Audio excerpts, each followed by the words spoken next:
Nagsisimula na ang training ng lahat ng moral sa bawat universe. Hello guys, Subok Anime PH nga pala ulit. Ngayon nga ay pag-uusapan natin ang Chapter 3 ng Dragon Ball Takumi.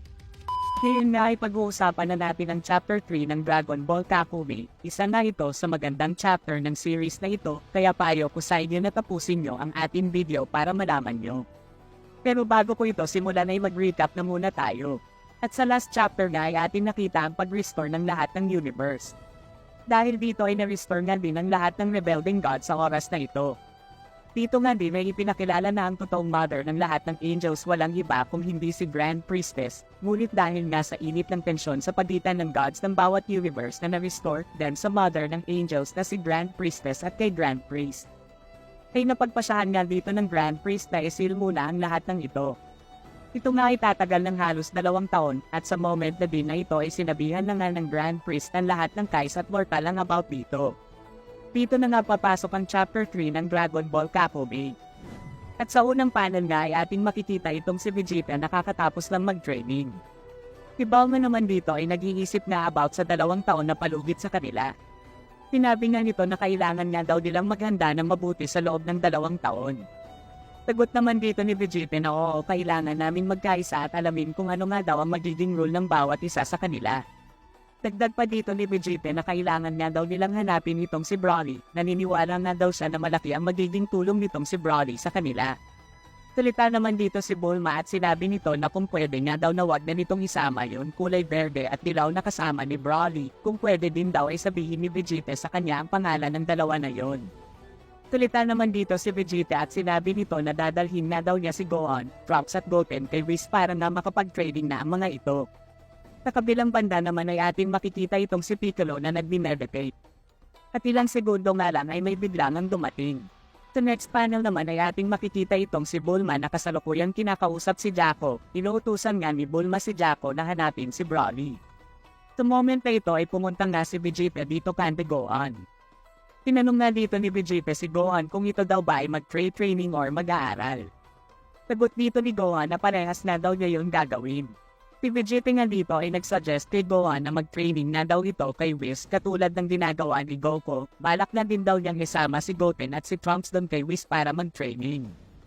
Sagot naman dito ni Gohan na hindi na nga daw, may naisip nga daw siyang isang idea kung saan ay pupuntahan nga daw niya itong si Jiren at Toppo para sumama sa mga yun para mag-training. Sa moment na nga na ito ay pumunta nga si Gohan sa bahay ni Krillin para nga sabihan ito about nga sa paghahanda na gagawin nila at hinahanap nga din ito sila Yamcha. Ngunit ilang segundo nga lang ay tinawagan nga ni Vegeta sila Gohan, Krillin, Goten at Trunks. Sinabi nga nito ang about kay Goku, sinabi nga daw sa kanya ni Whis na si Goku man daw ay nasa Universe Zero kung saan ay nandun na ang mga gods na naka-freeze.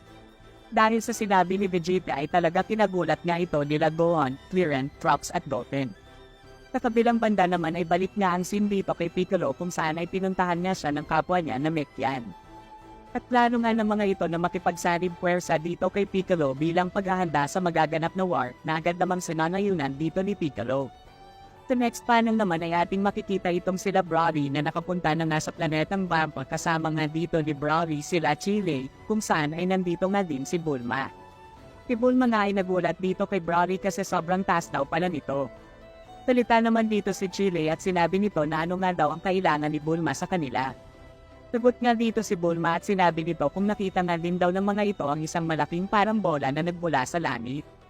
Salita naman dito ang kasama ni Broly at sinabi nito na kakaibang panaginip na daw yan. Si Bulma naman ay nag-iisip nga din dito at sinabi nito na isang panaginip lang ba talaga yon. Pero nagsalita nga ulit dito si Bulma at sinabi nito na siguro tulog kayo noong mga araw na nag-announce ang Grand Priest. Pero sa moment na ito ay biglang ang tumawag itong si Whis kay Bulma. Sinabi nga dito ni Whis na bad news na daw na talagang tinagulat nga dito ni Bulma. Sa next panel naman ay atin makikita itong sila Gohan kung saan ay sinasabi nga dito ni Gohan na habang wala pa nga daw ang tatay niya ay sila na nga daw muna ang magiging role player. Pero sagot nga dito ni Krillin na naiintindihan nga daw niya itong si Gohan pero sa point na daw na ito ay wala nga daw siyang magagawa. Katulad nga daw ng sa Tournament of Powers hindi nga daw niya nagawang makipaglaban sa mga malalakas na kalaban tapos ngayon naman daw ay mga gods ang kanilang kakaharapin na sobrang lalakas nga daw ng mga yon.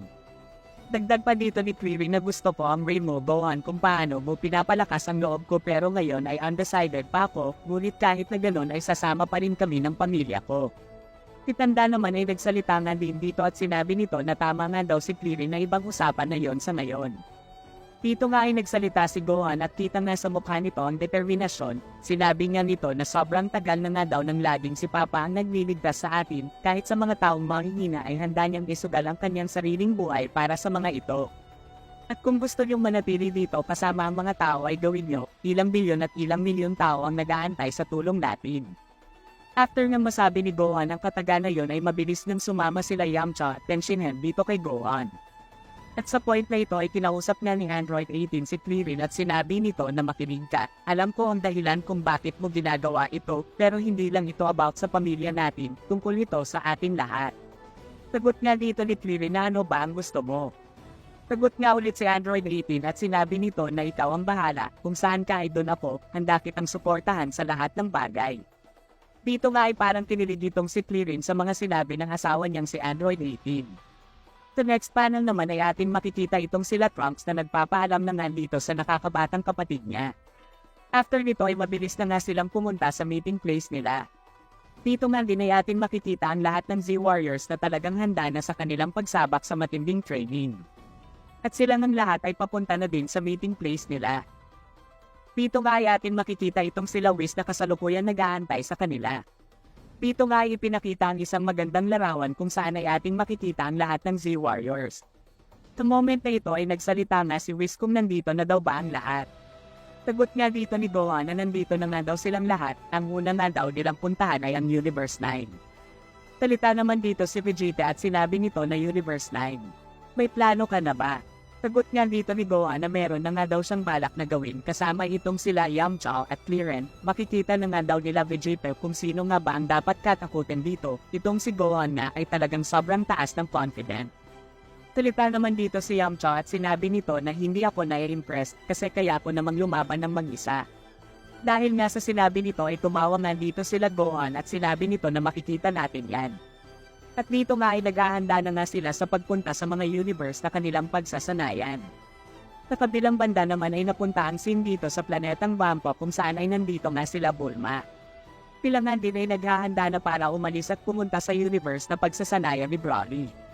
Ngunit ilang segundo nga lang ay sobrang bilis na pagpapalipad ang ginawa dito ni Jaco na talagang pinagalit dito ni Bulma. Sa kabilang banda naman ay ating makikita itong sila Whis kung saan ay tanaw na nga nila ang Universe 9, ito nga ang una nilang pinuntahan. Si Gohan nga dito ay ating makikita na seryoso at sinabi nito na ang planeta na nga daw na ito ay binubuo ng cotton and strings, at meron din nga daw itong makapal na layer na binabalot ng mga ulap. Salita naman dito si Clearen at sinabi nito na gaano nga daw ito kakapal. Sagot dito ni Whis na halos 3,000 kilometers nga daw ang kapal ng layer na ito na talagang tinagulat dito ni Clearen. Sila nga ay malapit na sa planeta na kanilang pupuntahan. Salita nga dito si Gohan at sinabi nga nito na umuna na nga daw itong sila Yamcha, sa next na pagtigil na nga daw siya bababa. Agad naman sinanayunan dito nila Yamcha at mabilis na nga itong bumaba. Sa next panel naman ay ating makikita itong si Vegeta na pumunta sa planetang Sadala at kinalaban nga nito ang lahat ng mortal na nasa planeta na ito. Habang sila Trunks at Goten naman ay pumunta na sa planetang Beerus. Sobrang saya nga ng mga ito kasi nga nakita na nila ang planeta ni Lord Beerus. Si Beerus naman ay nagulat dito at sinabi nito na ano nga daw yan, hindi daw club ng mga Saiyan ang bahay niya at pauwiin na nga daw ni Whis ang mga yan kasi wala naman daw playground dito. Dahil nga sa sinabi ni Beerus ay sobrang nagalit nga dito si Goten at sinabi nito na anong club, ang papa ko ay nasa delikadong sitwasyon at maaari niya yung ikamatay. Sagot naman dito ni Lord Beerus na ang papa mo na si Goku ay hindi na dapat inaalala, maaari naman siyang mabuhay ulit kung gugustuhin niya.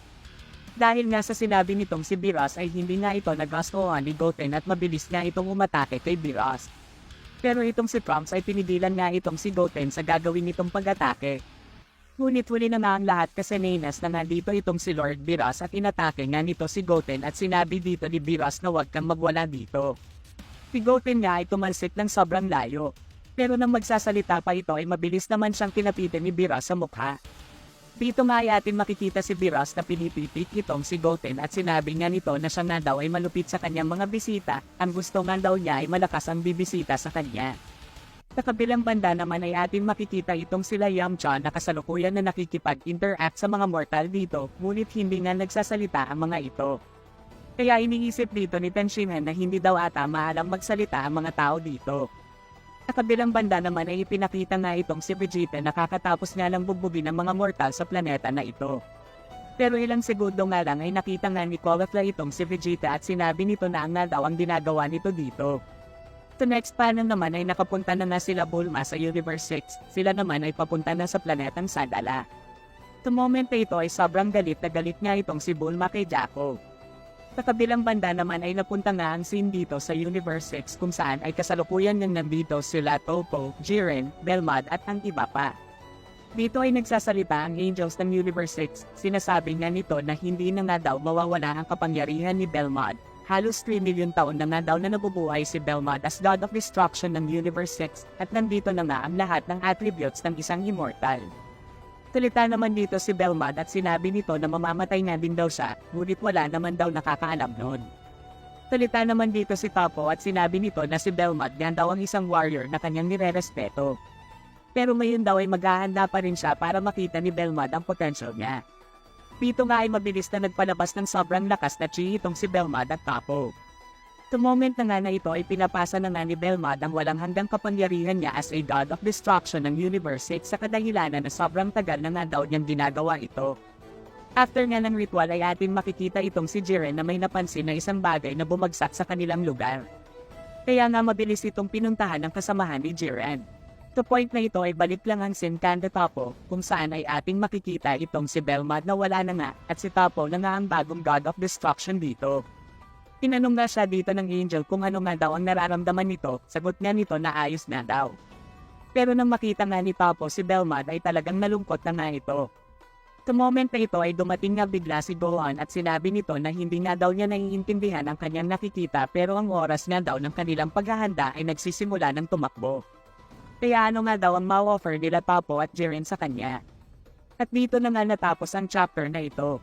Sa tingin nyo guys bakit sa Universe 6 gusto ni Gohan mag-training? Comment below guys.